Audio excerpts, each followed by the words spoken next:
sich vorstellen, wie dies... Can you imagine how this little device will fundamentally change your production management and also takes the supply chain into account?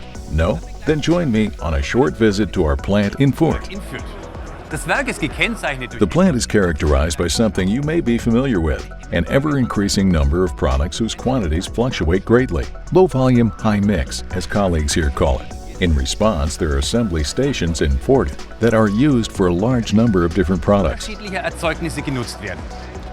Aber woher wissen die Mitarbeiter... But how do we know which production order they should carry out? This is where our little device comes into play. Via this transponder, every material box in the entire plant can be located by radio.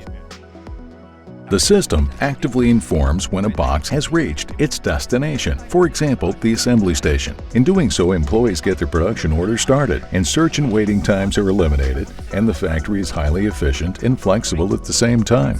...unflexibel zugleich. Das dahinterliegende... The underlying concept is the connection of IT, the digital twin, with the actual conditions on site in the plant. For this, in addition to the classic automation systems, other sensors, cameras, RFID readers, or even RTLS are used, which become the eyes and ears of IT, the industrial form of the Internet of Things, IIoT. This enables production management to react in real time to events at the field level. Echtzeit auf Ereignisse in der Feldebene reagieren kann. Habe ich Sie neugierig gemacht? Have I made you curious? Would you like to try out for yourself how the IIoT can change your production? Then it's best to start with small proof of concepts and scale those projects that create the most value for you.